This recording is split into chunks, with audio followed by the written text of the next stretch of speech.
احمق لوگ کہیں گے کہ مسلمان جس قبلے پر پہلے سے چلے آتے تھے اب اس سے کیوں منہ پھیر بیٹھے؟ تم کہہ دو کہ مشرق اور مغرب سب اللہ ہی کا ہے، وہ جس کو چاہتا ہے سیدھے رستے پر چلاتا ہے، اور اسی طرح ہم نے تم کو امت معتدل بنایا ہے تاکہ تم لوگوں پر گواہ بنو اور پیغمبر آخر الزمان صلی اللہ علیہ وآلہ وسلم تم پر گواہ بنے۔ اور جس قبلے پر تم پہلے تھے اس کو ہم نے اس لیے مقرر کیا تھا کہ معلوم کریں کہ کون ہمارے پیغمبر کا تابع رہتا ہے اور کون الٹے پاؤں پھر جاتا ہے۔ اور یہ بات یعنی تحویل قبلہ لوگوں کو گراں معلوم ہوئی، مگر جن کو اللہ نے ہدایت بخشی ہے وہ اسے گراں نہیں سمجھتے، اور اللہ ایسا نہیں کہ تمہارے ایمان کو یوں ہی ضائع کر دے۔ اللہ تو لوگوں پر بڑا مہربان ہے، صاحب رحمت ہے۔ اے پیغمبر صلی اللہ علیہ وآلہ وسلم، ہم تمہارا آسمان کی طرف منہ اٹھانا دیکھ رہے ہیں، سو ہم تم کو اسی قبلے کی طرف جس کو تم پسند کرتے ہو منہ کرنے کا حکم دیں گے۔ تو اپنا منہ مسجد حرام یعنی خانہ کعبہ کی طرف پھیر لو، اور تم لوگ جہاں ہوا کرو نماز پڑھنے کے وقت اسی مسجد کی طرف منہ کر لیا کرو۔ اور جن لوگوں کو کتاب دی گئی ہے وہ خوب جانتے ہیں کہ یہ نیا قبلہ ان کے پروردگار کی طرف سے حق ہے، اور جو کام یہ لوگ کرتے ہیں اللہ ان سے بے خبر نہیں۔ اور اگر تم ان اہل کتاب کے پاس تمام نشانیاں بھی لے کر آؤ تو بھی یہ تمہارے قبلے کی پیروی نہ کریں، اور تم بھی ان کے قبلے کی پیروی کرنے والے نہیں ہو، اور ان میں سے بھی بعض کے قبلے کے پیرو نہیں۔ اور اگر تم باوجود اس کے کہ تمہارے پاس علم یعنی اللہ کا حکم آ چکا ہے ان کی خواہشوں کے پیچھے چلو گے تو ظالموں میں ہو جاؤ گے۔ جن لوگوں کو ہم نے کتاب دی ہے وہ ان پیغمبر آخر الزمان صلی اللہ علیہ وآلہ وسلم کو اس طرح پہچانتے ہیں جس طرح اپنے بیٹوں کو پہچانا کرتے ہیں، مگر ایک فریق ان میں سے سچی بات کو جان بوجھ کر چھپا رہا ہے۔ اے پیغمبر صلی اللہ علیہ وآلہ وسلم، یہ نیا قبلہ تمہارے پروردگار کی طرف سے حق ہے، تو تم ہرگز شک کرنے والوں میں نہ ہونا، اور ہر ایک شخص کے لیے ایک سمت مقرر ہے جدھر وہ عبادت کے وقت منہ کیا کرتا ہے، تو تم نیکیوں میں سبقت حاصل کرو۔ تم جہاں ہوگے اللہ تم سب کو جمع کرے گا، بے شک اللہ ہر چیز پر قادر ہے۔ اور تم جہاں سے نکلو نماز میں اپنا منہ مسجد حرام کی طرف کر لیا کرو، بے شبہ یہ تمہارے پروردگار کی طرف سے حق ہے، اور تم لوگ جو کچھ کرتے ہو اللہ اس سے بے خبر نہیں۔ اور تم جہاں سے نکلو مسجد حرام کی طرف منہ کر کے نماز پڑھا کرو، اور مسلمانوں تم جہاں ہوا کرو اسی مسجد کی طرف رخ کیا کرو۔ یہ تاکید اس لیے کی گئی ہے کہ لوگ تم کو کسی طرح کا الزام نہ دے سکیں، مگر ان میں سے جو ظالم ہیں وہ الزام دیں تو دیں، سو ان سے مت ڈرنا اور مجھی سے ڈرتے رہنا، اور یہ بھی مقصود ہے کہ میں تم کو اپنی تمام نعمتیں بخشوں، اور یہ بھی کہ تم راہ راست پر چلو۔ جس طرح من جملہ اور نعمتوں کے ہم نے تمہیں میں سے ایک رسول بھیجے ہیں جو تم کو ہماری آیتیں پڑھ پڑھ کر سناتے اور تمہیں پاک بناتے، اور کتاب یعنی قرآن اور دانائی سکھاتے ہیں، اور ایسی باتیں بتاتے ہیں جو تم پہلے نہیں جانتے تھے، سو تم مجھے یاد کیا کرو، میں تمہیں یاد کیا کروں گا، اور میرا احسان مانتے رہنا اور میری ناشکری نہ کرنا۔ اے ایمان والو، صبر اور نماز سے مدد لیا کرو، بے شک اللہ صبر کرنے والوں کے ساتھ ہے۔ اور جو لوگ اللہ کی راہ میں مارے جائیں ان کی نسبت یہ نہ کہنا کہ وہ مرے ہوئے ہیں، وہ مردہ نہیں بلکہ زندہ ہیں، لیکن تم کو شعور نہیں۔ اور ہم کسی قدر خوف اور بھوک اور مال اور جانوں اور میووں کے نقصان سے تمہاری آزمائش کریں گے، اور صبر کرنے والوں کو بشارت سنا دو کہ ان لوگوں پر جب کوئی مصیبت واقع ہوتی ہے تو کہتے ہیں کہ ہم اللہ ہی کا مال ہیں اور اسی کی طرف لوٹ کر جانے والے ہیں۔ یہی لوگ ہیں جن پر ان کے پروردگار کی عنایتیں ہیں اور خصوصی رحمت بھی ہے، اور یہی سیدھے رستے پر ہیں۔ بے شک کوہ صفا اور مروہ اللہ کی نشانیوں میں سے ہیں، تو جو شخص خانہ کعبہ کا حج یا عمرہ کرے اس پر کچھ گناہ نہیں کہ دونوں کے درمیان چکر لگائے، بلکہ یہ ایک نیک کام ہے، اور جو کوئی نیک کام کرے تو اللہ قدردان ہے، دانا ہے۔ جو لوگ ہمارے حکموں اور ہدایتوں کو جو ہم نے نازل کی ہیں کسی غرض فاسد سے چھپاتے ہیں، باوجود کہ ہم نے ان کو لوگوں کے سمجھانے کے لیے اپنی کتاب میں کھول کھول کر بیان کر دیا ہے۔ ایسوں پر اللہ اور تمام لعنت کرنے والے لعنت کرتے ہیں۔ ہاں، جو توبہ کرتے ہیں اور اپنی حالت درست کر لیتے ہیں اور احکام الہی کو صاف صاف بیان کر دیتے ہیں تو میں ان کے قصور معاف کر دیتا ہوں، اور میں بڑا معاف کرنے والا، بڑا مہربان ہوں۔ جو لوگ کافر ہوئے اور کافر ہی مرے، ایسوں پر اللہ کی اور فرشتوں کی اور انسانوں کی سب کی لعنت، وہ ہمیشہ اسی لعنت میں گرفتار رہیں گے۔ ان سے نہ تو عذاب ہلکا ہی کیا جائے گا اور نہ انہیں کچھ مہلت ملے گی۔ اور لوگوں، تمہارا معبود ایک ہی معبود ہے، اس بڑے مہربان اور رحم والے کے سوا کوئی عبادت کے لائق نہیں۔ بے شک آسمانوں اور زمین کے پیدا کرنے میں اور رات اور دن کے ایک دوسرے کے پیچھے آنے جانے میں اور کشتیوں اور جہازوں میں جو سمندر میں لوگوں کے فائدے کے لیے رواں ہیں، اور میں جس کو اللہ آسمان سے برساتا اور اس سے زمین کو اس کے مردہ ہو جانے کے بعد زندہ یعنی خشک ہو جانے کے بعد سرسبز کر دیتا ہے، اور زمین پر ہر قسم کے جانور پھیلانے میں اور ہواؤں کے چلانے میں اور بادلوں میں جو آسمان اور زمین کے درمیان گھرے رہتے ہیں، عقل مندوں کے لیے اللہ کی قدرت کی نشانیاں ہیں۔ اور بعض لوگ ایسے ہیں جو غیر اللہ کو اللہ کا شریک بناتے اور ان سے اللہ کی سی محبت کرتے ہیں، لیکن جو ایمان والے ہیں وہ تو اللہ ہی کے سب سے زیادہ دوست دار ہیں۔ اور اے کاش ظالم لوگ جو بات عذاب کے وقت دیکھیں گے اب دیکھ لیتے کہ سب طرح کی طاقت اللہ ہی کو ہے، اور یہ کہ اللہ سخت عذاب کرنے والا ہے۔ اس دن کفر کے پیشوا اپنے پیروں سے بیزاری ظاہر کریں گے اور دونوں عذاب الہی دیکھ لیں گے اور ان کے آپس کے تعلقات منقطع ہو جائیں گے۔ یہ حال دیکھ کر پیروی کرنے والے حسرت سے کہیں گے کہ اے کاش ہمیں پھر دنیا میں جانا نصیب ہو، تاکہ جس طرح یہ ہم سے بیزار ہو رہے ہیں اسی طرح ہم بھی ان سے بیزار ہوں۔ اس طرح اللہ ان کے اعمال حسرت بنا کر دکھائے گا اور وہ دوزخ سے نکل نہیں سکیں گے۔ لوگوں، جو چیزیں زمین میں حلال طیب ہیں وہ کھاؤ، اور شیطان کے قدموں پر نہ چلو، وہ تمہارا کھلا دشمن ہے۔ وہ تو تم کو برائی اور بے حیائی ہی کے کام کرنے کو کہتا ہے، اور یہ بھی کہ اللہ کی نسبت ایسی باتیں کہو جن کا تمہیں کچھ بھی علم نہیں۔ اور جب ان لوگوں سے کہا جاتا ہے کہ جو کتاب اللہ نے نازل فرمائی ہے اس کی پیروی کرو، تو کہتے ہیں نہیں، بلکہ ہم تو اسی چیز کی پیروی کریں گے جس پر ہم نے اپنے باپ دادا کو پایا۔ بھلا اگرچہ ان کے باپ دادا نہ کچھ سمجھتے ہوں اور نہ سیدھے رستے پر ہوں، تب بھی وہ انہی کی تقلید کیے جائیں گے۔ جو لوگ کافر ہیں ان کی مثال اس شخص کی سی ہے جو کسی ایسی چیز کو آواز دے جو پکار اور آواز کے سوا کچھ سن نہ سکے۔ یہ بہرے ہیں، گونگے ہیں، اندھے ہیں کہ کچھ سمجھ ہی نہیں سکتے۔ اے اہل ایمان، جو پاکیزہ چیزیں ہم نے تم کو عطا فرمائی ہیں ان کو کھاؤ، اور اگر اللہ ہی کے بندے ہو تو اس کی نعمتوں کا شکر بھی ادا کرو۔ اس نے تو تم پر بس مرا ہوا جانور اور لہو اور سور کا گوشت اور جس چیز پر اللہ کے سوا کسی اور کا نام پکارا جائے حرام کر دیا ہے۔ ہاں، جو مجبور ہو جائے بشرطے کہ اللہ کی نافرمانی نہ کرے اور حد ضرورت سے باہر نہ نکل جائے، اس پر کچھ گناہ نہیں۔ بے شک اللہ بخشنے والا ہے، رحم کرنے والا ہے۔ جو لوگ اللہ کی کتاب سے ان آیتوں اور ہدایتوں کو جو اس نے نازل فرمائی ہیں چھپاتے اور ان کے بدلے تھوڑی سی قیمت یعنی دنیاوی منفعت حاصل کرتے ہیں، وہ اپنے پیٹوں میں محض آگ بھرتے ہیں۔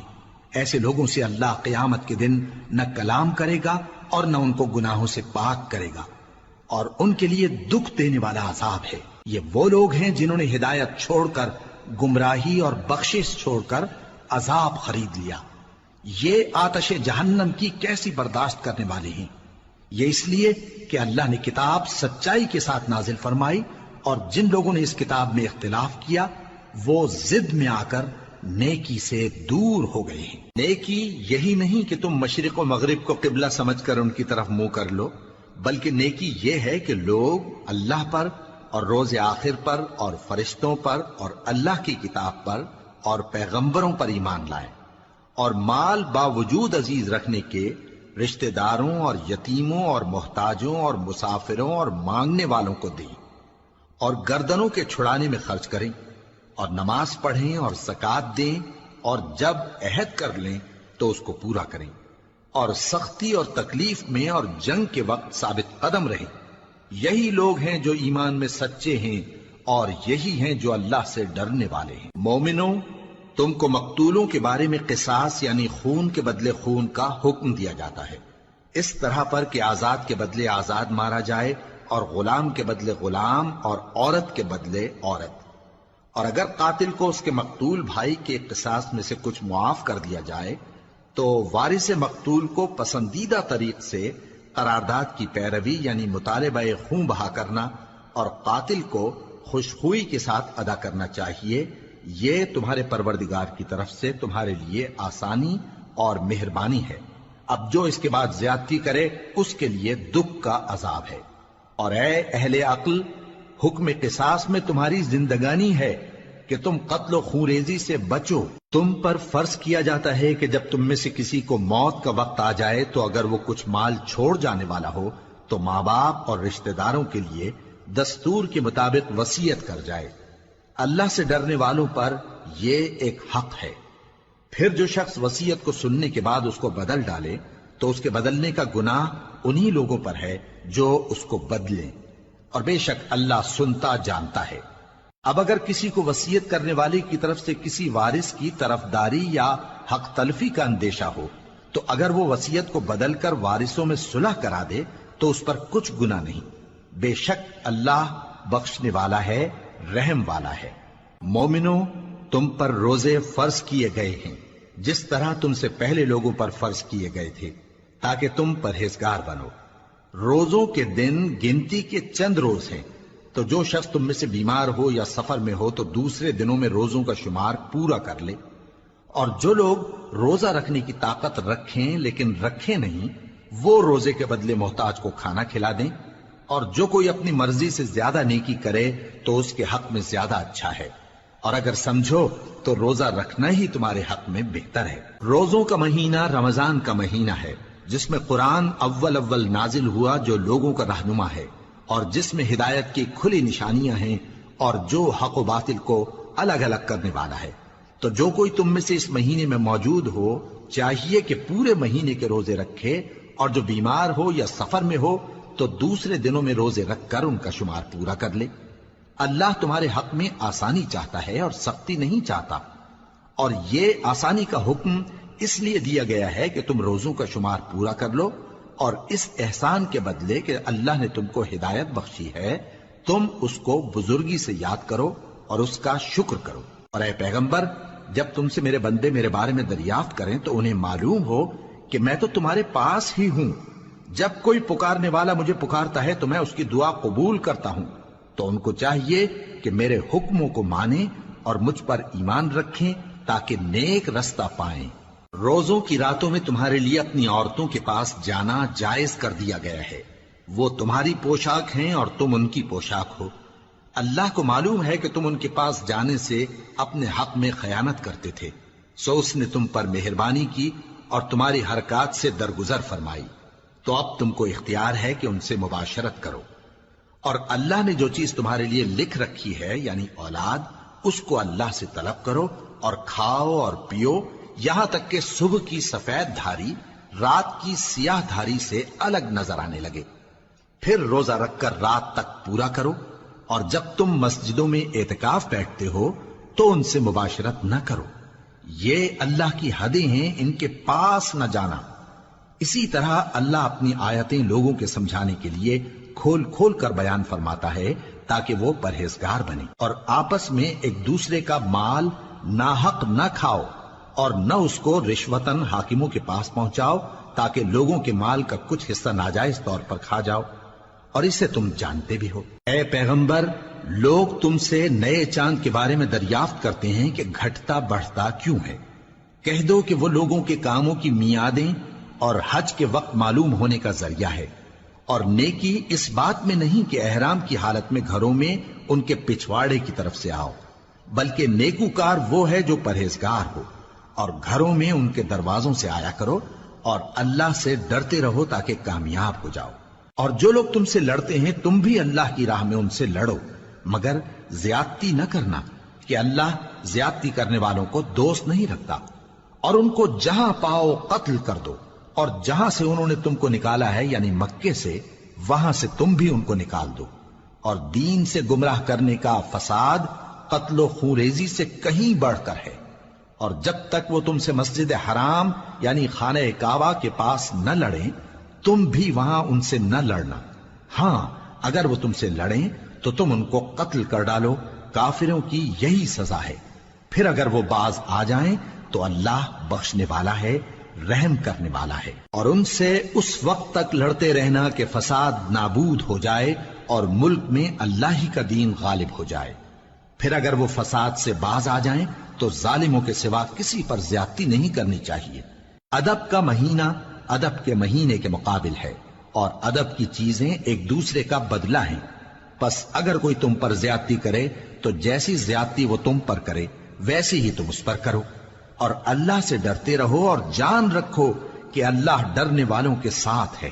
اور اللہ کی راہ میں مال خرچ کرو اور اپنے آپ کو ہلاکت میں نہ ڈالو، اور نیکی کرو، بے شک اللہ نیکی کرنے والوں کو دوست رکھتا ہے۔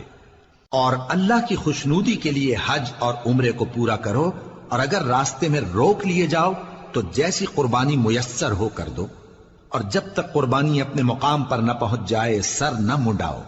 اور اگر کوئی تم میں بیمار ہو یا اس کے سر میں کسی طرح کی تکلیف ہو تو اگر وہ سر منڈا لے تو اس کے بدلے روزے رکھے یا صدقہ دے یا قربانی کرے۔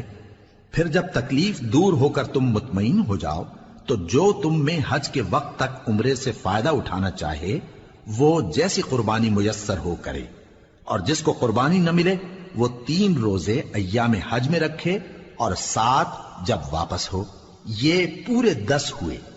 یہ حکم اس شخص کے لیے ہے جس کے اہل و عیال مکے میں نہ رہتے ہوں۔ اور اللہ سے ڈرتے رہو اور جان رکھو کہ اللہ سخت عذاب دینے والا ہے۔ حج کے مہینے معین ہیں جو معلوم ہیں، تو جو شخص ان مہینوں میں حج کی نیت کر لے تو حج کے دنوں میں نہ عورتوں سے اختلاط کرے، نہ کوئی برا کام کرے اور نہ کسی سے جھگڑے۔ اور جو نیک کام تم کرو گے وہ اللہ کو معلوم ہو جائے گا۔ اور زاد راہ یعنی رستے کا خرچ ساتھ لے جاؤ، کیونکہ بہترین زاد راہ پرہیزگاری ہے۔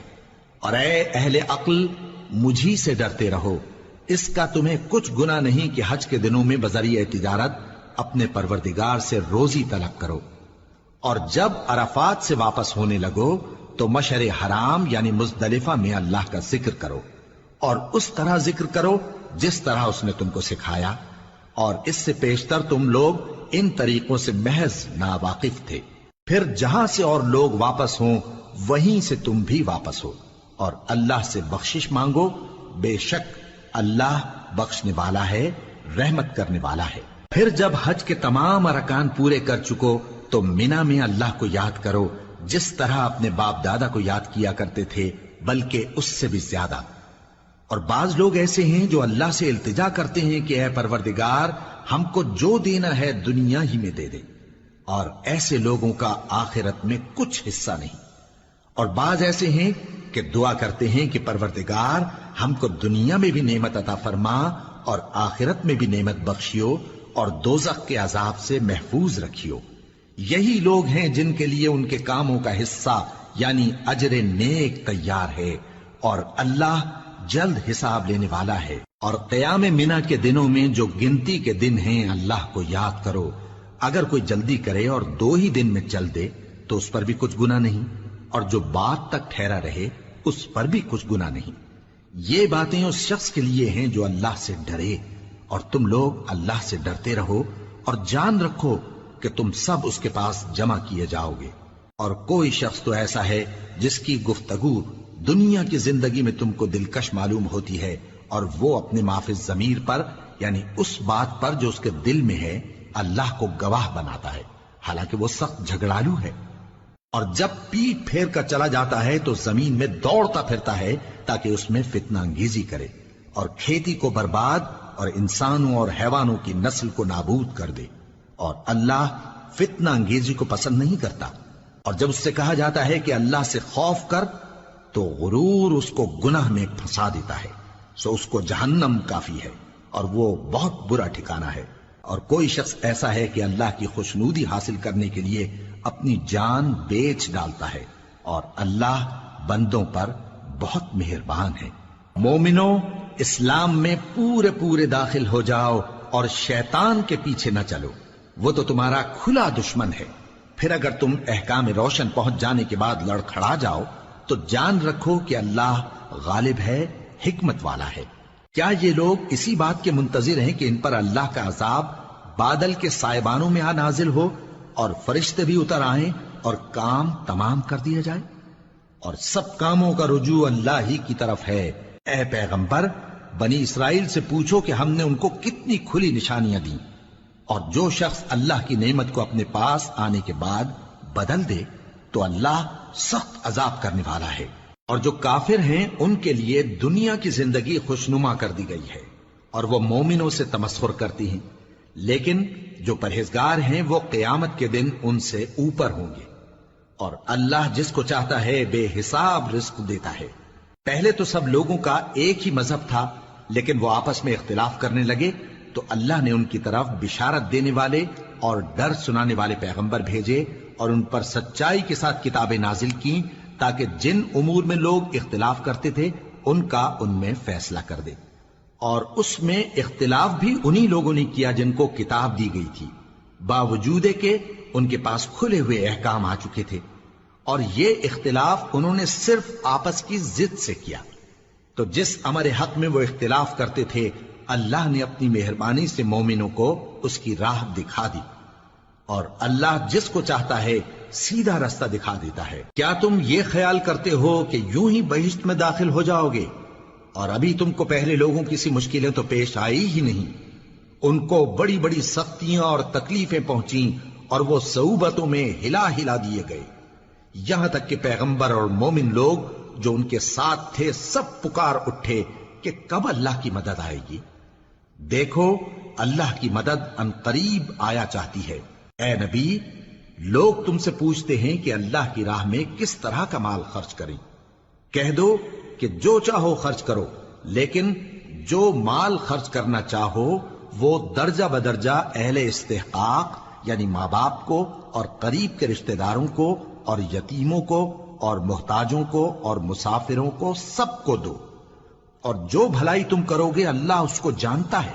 مسلمانوں، تم پر اللہ کے رستے میں لڑنا فرض کر دیا گیا ہے، اور وہ تمہیں ناگوار تو ہوگا، مگر عجب نہیں کہ ایک چیز تم کو بری لگے اور وہ تمہارے حق میں بھلی ہو، اور عجب نہیں کہ ایک چیز تم کو بھلی لگے اور وہ تمہارے لیے مضر ہو، اور ان باتوں کو اللہ ہی بہتر جانتا ہے اور تم نہیں جانتے۔ اے پیغمبر، لوگ تم سے عزت والے مہینوں میں لڑائی کرنے کے بارے میں دریافت کرتے ہیں، کہہ دو کہ ان میں لڑنا بڑا گناہ ہے، اور اللہ کی راہ سے روکنا اور اس سے کفر کرنا اور مسجد حرام یعنی خانہ کعبہ میں جانے سے بند کرنا اور اہل مسجد کو اس میں سے نکال دینا جو یہ کفار کرتے ہیں، اللہ کے نزدیک اس سے بھی زیادہ گناہ ہے، اور فتنہ انگیزی خونریزی سے بھی بڑھ کر ہے۔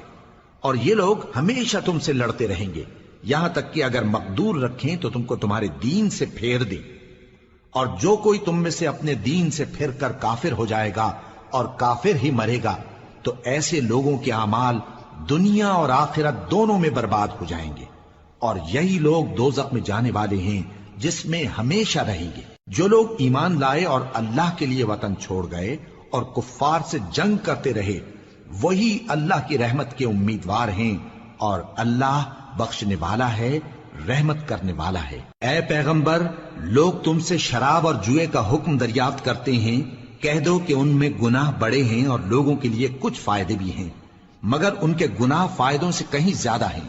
اور یہ بھی تم سے پوچھتے ہیں کہ اللہ کی راہ میں کون سا مال خرچ کریں، کہہ دو کہ جو ضرورت سے زیادہ ہو۔ اس طرح اللہ تمہارے لیے اپنے احکام کھول کھول کر بیان فرماتا ہے تاکہ تم سوچو، یعنی دنیا اور آخرت کی باتوں میں غور کرو۔ اور تم سے یتیموں کے بارے میں بھی دریافت کرتے ہیں، کہہ دو کہ ان کی حالت کی اصلاح بہت اچھا کام ہے، اور اگر تم ان سے مل جل کر رہنا یعنی خرچ اکٹھا رکھنا چاہو تو وہ تمہارے بھائی ہیں، اور اللہ خوب جانتا ہے کہ خرابی کرنے والا کون ہے اور اصلاح کرنے والا کون۔ اور اگر اللہ چاہتا تو تم کو تکلیف میں ڈال دیتا، بے شک اللہ غالب ہے، حکمت والا ہے۔ اور مومنوں مشرک عورتوں سے جب تک وہ ایمان نہ لائیں نکاح نہ کرنا، کیونکہ مشرک عورت خواہ تم کو کیسی ہی بھلی لگے اس سے مومن لونڈی بہتر ہے۔ اور اسی طرح مشرک مرد جب تک ایمان نہ لائیں مومن عورتوں کو ان کی زوجیت میں نہ دینا، کیونکہ مشرک مرد سے خواہ وہ تم کو کیسا ہی بھلا لگے مومن غلام بہتر ہے۔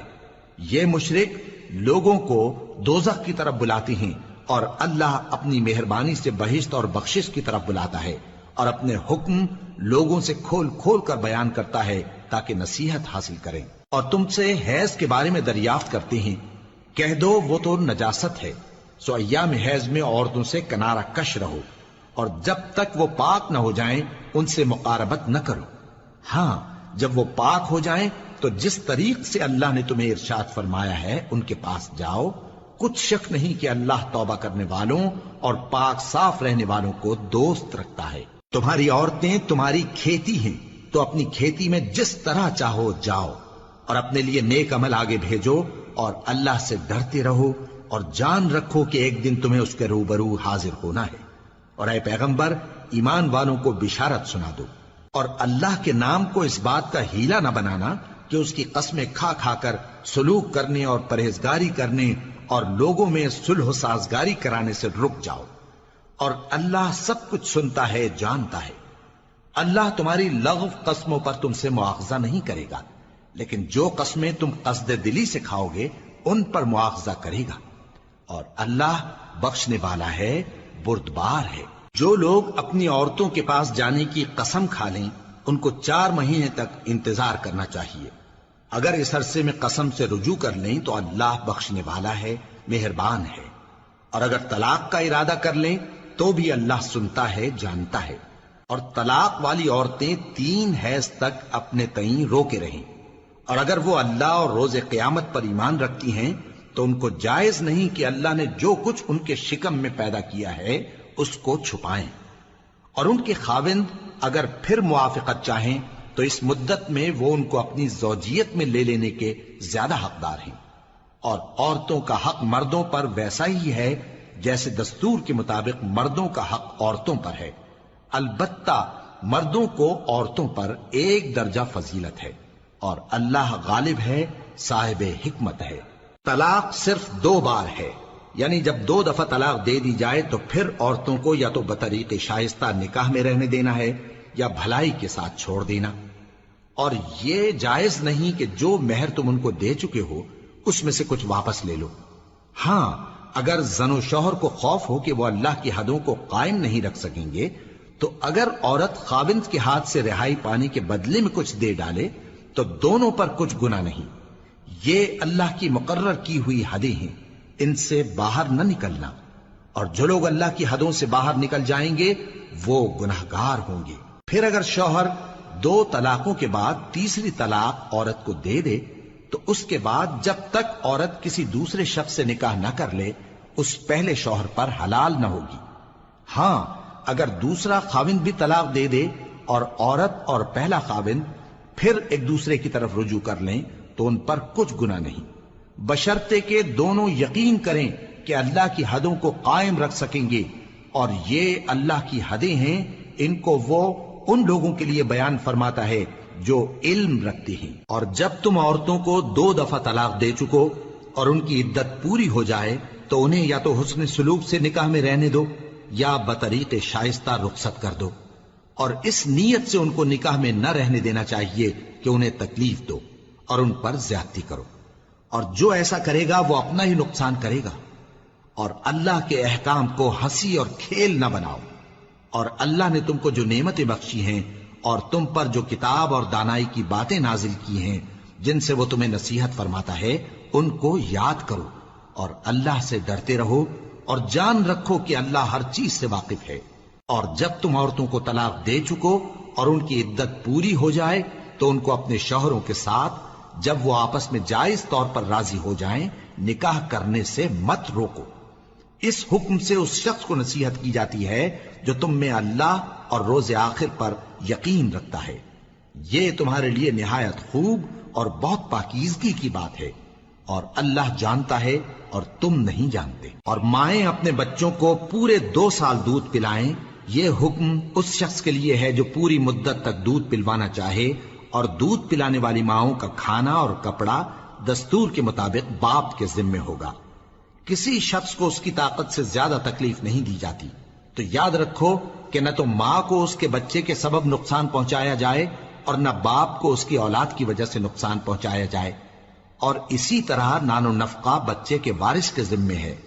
اور اگر دونوں یعنی ماں باپ آپس کی رضامندی اور صلاح سے بچے کا دودھ چھڑانا چاہیں تو ان پر کچھ گناہ نہیں، اور اگر تم اپنی اولاد کو دودھ پلوانا چاہو تو تم پر کچھ گناہ نہیں، بشرطے کہ تم دودھ پلانے والیوں کو دستور کے مطابق ان کا حق جو تم نے دینا کیا تھا دے دو، اور اللہ سے ڈرتے رہو اور جان رکھو کہ جو کچھ تم کرتے ہو اللہ اس کو دیکھ رہا ہے۔ اور جو لوگ تم میں سے مر جائیں اور عورتیں چھوڑ جائیں تو وہ عورتیں 4 مہینے اور 10 دن اپنے آپ کو روکے رہیں، اور جب یہ عدت پوری کر چکیں اور اپنے حق میں پسندیدہ کام یعنی نکاح کر لیں تو تم پر کچھ گناہ نہیں، اور اللہ تمہارے سب کاموں سے واقف ہے۔ اگر تم اشارے کنائے میں عورتوں کو نکاح کا پیغام بھیجو یا نکاح کی خواہش کو اپنے دلوں میں مخفی رکھو تو تم پر کچھ گناہ نہیں۔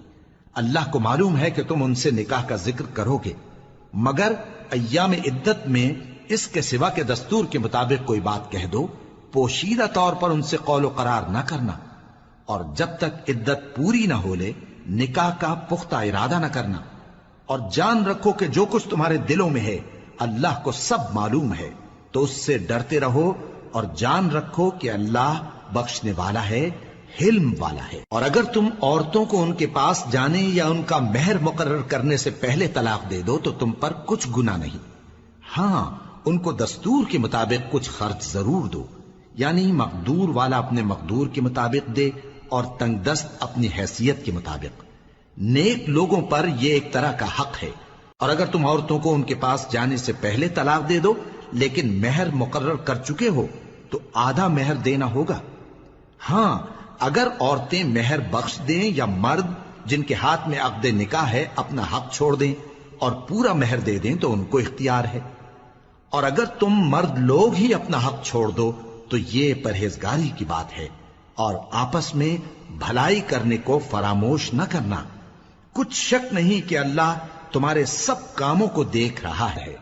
مسلمانوں، سب نمازیں خصوصاً بیچ کی نماز یعنی نماز عصر پورے اہتمام کے ساتھ ادا کرتے رہو اور اللہ کے آگے ادب سے کھڑے رہا کرو۔ پھر اگر تم خوف کی حالت میں ہو تو پیادے یا سوار جس حال میں ہو نماز پڑھ لو۔ پھر جب امن و اطمینان ہو جائے تو جس طریق سے اللہ نے تم کو سکھایا ہے جو تم پہلے نہیں جانتے تھے اللہ کو یاد کرو۔ اور جو لوگ تم میں سے مر جائیں اور عورتیں چھوڑ جائیں وہ اپنی عورتوں کے حق میں وصیت کر جائیں کہ ان کو 1 سال تک خرچ دیا جائے اور گھر سے نہ نکالی جائیں۔ ہاں اگر وہ خود گھر سے چلی جائیں اور اپنے حق میں پسندیدہ کام یعنی نکاح کر لیں تو تم پر کچھ گناہ نہیں، اور اللہ زبردست ہے، حکمت والا ہے۔ اور مطلقہ عورتوں کو بھی دستور کے مطابق نان و نفقہ دینا چاہیے، پرہیزگاروں پر یہ بھی حق ہے۔ اسی طرح اللہ اپنے احکام تمہارے لیے بیان فرماتا ہے تاکہ تم سمجھو۔ بھلا تم نے ان لوگوں کو نہیں دیکھا جو شمار میں ہزاروں ہی تھے اور موت کے ڈر سے اپنے گھروں سے نکل بھاگے تھے؟ تو اللہ نے ان کو حکم دیا کہ مر جاؤ، پھر ان کو زندہ بھی کر دیا۔ کچھ شک نہیں کہ اللہ لوگوں پر مہربانی رکھتا ہے، لیکن اکثر لوگ شکر نہیں کرتے۔ اور مسلمانوں، اللہ کی راہ میں جہاد کرو اور جان رکھو کہ اللہ سب کچھ سنتا ہے، سب کچھ جانتا ہے۔ کون ہے کہ اللہ کو قرض حسنہ دے کہ وہ اس کے بدلے اس کو کئی گنا زیادہ دے گا؟ اور اللہ ہی روزی کو تنگ کرتا اور وہی اسے کشادہ کرتا ہے، اور تم اسی کی طرف لوٹ کر جاؤ گے۔ بھلا تم نے بنی اسرائیل کی ایک جماعت کو نہیں دیکھا جس نے موسیٰ کے بعد اپنے پیغمبر سے کہا کہ آپ ہمارے لیے ایک بادشاہ مقرر کر دیں تاکہ ہم اللہ کی راہ میں جہاد کریں؟ پیغمبر نے کہا کہ اگر تم کو جہاد کا حکم دیا جائے تو ایسا تو نہیں کہ لڑنے سے پہلو تہی کرو۔ وہ کہنے لگے کہ ہم اللہ کی راہ میں کیوں نہ لڑیں گے جبکہ ہم وطن سے خارج اور بال بچوں سے جدا کر دیے گئے۔ پھر جب ان کو جہاد کا حکم دیا گیا تو چند اشخاص کے سوا سب پھر گئے، اور اللہ ظالموں سے خوب واقف ہے۔ اور پیغمبر نے ان سے یہ بھی کہا کہ اللہ نے تم پر طالوت کو بادشاہ مقرر فرمایا ہے وہ بولے کہ اسے ہم پر بادشاہی کا حق کیوں کر ہو سکتا ہے؟ اس سے بڑھ کر بادشاہی کے مستحق تو ہم ہیں، اور اس کے پاس تو بہت سی دولت بھی نہیں۔ پیغمبر نے کہا کہ اللہ نے اس کو تم پر فضیلت دی ہے اور بادشاہی کے لیے منتخب فرمایا ہے۔ اس نے اسے علم بھی بہت سا بخشا ہے اور تن و توش بھی بڑا عطا کیا ہے، اور اللہ کو اختیار ہے جسے چاہے بادشاہی بخشے، وہ بڑا کشائش والا ہے، دانا ہے۔ اور پیغمبر نے ان سے کہا کہ ان کی یعنی طالوت کی بادشاہی کی نشانی یہ ہے کہ تمہارے پاس وہ صندوق آئے گا جس کو فرشتے اٹھائے ہوئے ہوں گے، اس میں تمہارے پروردگار کی طرف سے تسلی بخشنے والی چیز ہوگی اور کچھ اور چیزیں بھی ہوں گی جو موسیٰ اور ہارون چھوڑ گئے تھے۔ اگر تم ایمان رکھتے ہو تو یہ تمہارے لیے ایک بڑی نشانی ہے۔ غرض جب طالوت فوجیں لے کر روانہ ہوا تو اس نے ان سے کہا کہ اللہ ایک نہر سے تمہاری آزمائش کرنے والا ہے، جو شخص اس میں سے پانی پی لے گا اس کی نسبت تصور کیا جائے گا کہ وہ میرا نہیں، اور جو نہ پیے گا وہ سمجھا جائے گا کہ میرا ہے۔ ہاں اگر کوئی ہاتھ سے چلو بھر پانی لے لے تو خیر۔ جب وہ لوگ نہر پر پہنچے تو چند آدمیوں کے سوا سب نے پانی پی لیا۔ پھر جب طالوت اور مومن لوگ جو اس کے ساتھ تھے نہر کے پار ہو گئے تو کہنے لگے کہ آج ہم میں جالوت اور اس کے لشکر سے مقابلہ کرنے کی طاقت نہیں۔ جو لوگ یقین رکھتے تھے کہ ان کو اللہ کے روبرو حاضر ہونا ہے، وہ کہنے لگے کہ بسا اوقات تھوڑی سی جماعت نے اللہ کے حکم سے بڑی جماعت پر فتح حاصل کی ہے، اور اللہ ثابت قدم رہنے والوں کے ساتھ ہے۔ اور جب وہ لوگ جالوت اور اس کے لشکر کے مقابل میں آئے تو اللہ سے دعا کی کہ اے پروردگار ہم پر صبر کے دہانے کھول دے اور ہمیں لڑائی میں ثابت قدم رکھ اور لشکر کفار پر فتح یاب کر۔ تو طالوت کی فوج نے اللہ کے حکم سے ان کو شکست دے دی، اور داؤد نے جالوت کو قتل کر ڈالا، اور اللہ نے ان کو بادشاہی اور دانائی بخشی اور جو کچھ چاہا سکھایا۔ اور اگر اللہ لوگوں کو ایک دوسرے پر چڑھائی اور حملہ کرنے سے نہ ہٹاتا رہتا تو کرۂ ارض تباہ ہو جاتا، لیکن اللہ اہل عالم پر بڑا مہربان ہے۔